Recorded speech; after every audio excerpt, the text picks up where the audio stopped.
Nasi putih dapat menahan lapar 2-3 jam. Sedangkan nasi coklat dan hitam bisa menahan lapar 6-8 jam loh. Makanya itu, mending kita coba mulai beralih dari nasi putih yuk. Hai netizen! Kenalin, aku Yeni, dan hari ini sudah hadir bersama kita nutrisionis kita. Halo, aku Kak Dion. Oke, hari ini kita mau mengupas tuntas tentang perbedaan manfaat beras merah, beras coklat, dan beras hitam untuk kesehatan. Tapi nggak cuma itu, kita juga mau membahas tren yang saat ini lagi populer, yaitu tren beras campur. Di mana beras campur ini adalah campuran dari beras hitam, beras merah, dan beras coklat yang kadang-kadang juga ditambahkan beras putih. Kira-kira gimana nih manfaatnya kalau beras dicampur-campur gitu? Yuk langsung kita bahas.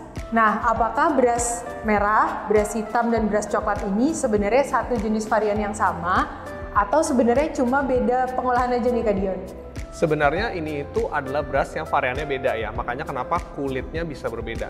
Nah teman-teman, beras coklat, merah, dan hitam itu bisa berwarna seperti ini karena memang ada lapisan dalam dari berasnya, kita sebutnya kulit arinya teman-teman. Nah biasanya kulit arinya ini yang kaya akan manfaat, namun biasanya bisa menurunkan daya simpannya, jadi dikupas menjadi beras putih gitu teman-teman.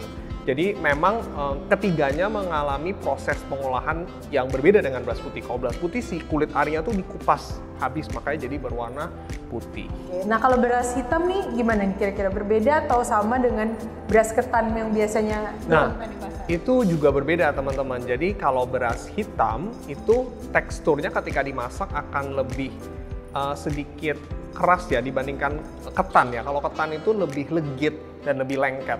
Nah kemudian beras hitam ini dibandingkan dengan 3 beras yang lainnya, karena dia bisa berwarna hitam itu karena kaya akan antioksidan yang disebut antosianin teman-teman. Makanya kenapa dia bisa berwarna hitam. Namun beras hitam ini lebih sulit ditemukan di Indonesia karena memang di Indonesia itu lebih banyak yang beras coklat atau yang beras merah ini. Berarti yang dua ini ya? Betul sekali. Nah Kak Dion, sekarang kita juga mau tahu nih kalau dari segi nutrisi dan manfaat buat tubuhnya gimana? Karena kita taunya, oh kalau mau diet aku makannya beras merah nih, atau beras coklat, atau beras hitam. Kira-kira dari segi nutrisinya gimana tuh Kak? Oke, nah sebenarnya nutrisinya pasti ini lebih sehat loh, jadi dibandingkan beras putih. Kenapa? Karena beras coklat, beras merah, beras hitam itu kan masih ada selubung kulit ari berasnya, dan itu membuat beras ini jadi lebih sehat. Ya, karena si kulit arinya ini banyak banget kandungan vitamin dan mineral, ada antioksidan, ada serat, ada protein, ada lemak baik. Sedangkan kalau beras putih itu lebih dimayoritaskan karbohidrat saja gitu. Nah, yang pertama kita coba lihat dari indeks glikemik dulu.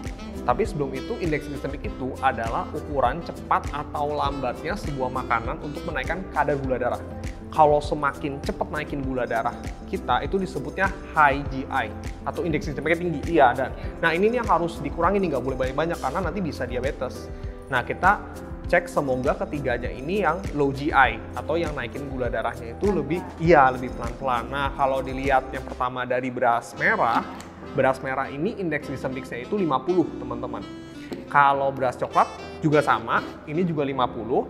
Nah kalau yang beras hitam itu 43 teman-teman. Jadi beras hitam ini yang paling rendah GI-nya, paling lambat naikin kadar gula darahnya. Yang kedua kita lihat sekarang dari kalorinya. Nah kalau per 100 gram beras coklat itu mengandung 112 kalori dan 23 gram karbohidrat.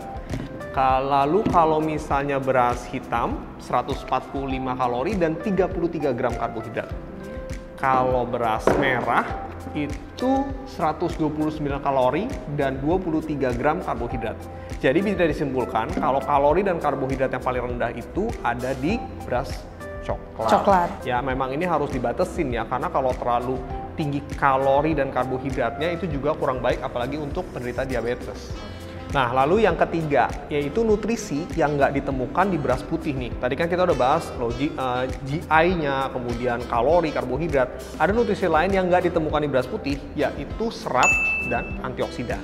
Nah kalau beras coklat itu lebih didominasi oleh serat, tapi antioksidannya itu tidak ada, makanya warnanya dominasinya lebih ke coklat. Nah, bisa berwarna merah dan berwarna hitam itu karena tinggi akan antioksidannya. Khususnya yang beras hitam ya, teman-teman. Beras hitam ini sangat tinggi akan antioksidan, bahkan sampai ada 23 jenis antioksidan yang ditemukan di beras hitam. Nah, salah satunya yang terkenal itu namanya antosianin. Ini adalah antioksidan yang larut air. Makanya kenapa kalau beras hitam direndam air itu airnya lebih cepat berwarna hitam gitu. Ini sangat bermanfaat sekali untuk menangkal radikal bebas, untuk memperbaiki fungsi sel tubuh yang rusak, mencegah kolesterol. Ada sebuah penelitian yang melibatkan 120 orang penderita kolesterol tinggi.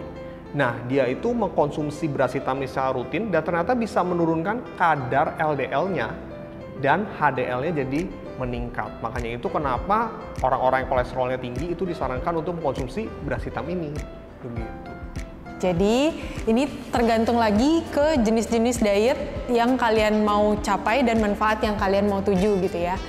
Nah, kira-kira manfaatnya kalau dari segi macam-macam beras ini manfaatnya gimana nih, Kak? Oke, seperti yang tadi udah diceritakan ya, kalau teman-teman itu ingin cari antioksidannya, apalagi yang paling tinggi gitu ya, itu pilihlah yang beras hitam.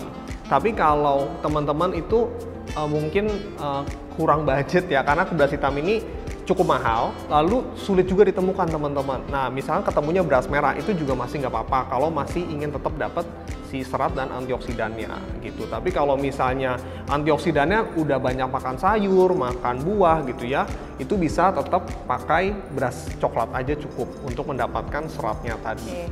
Nah, kita lanjut nih. Biasanya pasti netizen pada penasaran karena saat ini lagi tren banget menggabungkan beberapa jenis beras ini menjadi satu seperti ini ya. Terus produk ini juga lagi populer nih di eating market. Jadi kira-kira kalau digabung-gabung gini gimana manfaatnya, Kak Dion? Sebenarnya manfaatnya sih tetap sama ya, karena ketiganya kan kaya akan serat. Jadi pasti itu juga jadi tinggi serat. Kemudian antioksidannya itu juga sudah dilengkapi dari si beras merah dan beras hitamnya. Nah, kenapa dicampur? Itu bisa dari rasa.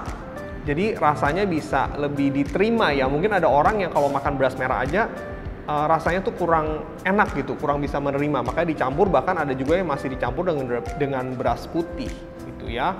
Begitu pula dengan beras hitam dan beras coklat. Jadi dari segi nutrisinya teman-teman tenang aja gitu ya. Itu masih tetap sehat, masih tetap full package ya. Ada antioksidannya, ada seratnya, vitamin mineralnya, dan yang penting tadi lebih low GI. Khususnya buat teman-teman yang menderita diabetes dan kolesterol itu sangat dianjurkan sekali. Oke, berarti aman ya kalau dicampur begini, termasuk kalau mau ditambahin beras putih juga masih boleh betul. Ya untuk mengejar rasa yang biasa kita makan sehari-hari. Oke, jadi netizen mulai sekarang kita bisa yuk pelan-pelan beralih dari nasi putih ke nasi coklat mungkin, atau nasi merah, atau nasi hitam, atau nasi campur ini sesuai pilihan kalian. Dan jangan lupa kalau misalnya ini terlalu berat bisa dicampur sedikit nasi putih tadi ya, Kak Dion ya. Oke, sekian dulu dari kita. Kalau kalian merasa video ini bermanfaat, jangan lupa klik like, comment, share, and subscribe channel Eating. See you in the next video. Bye! Bye-bye!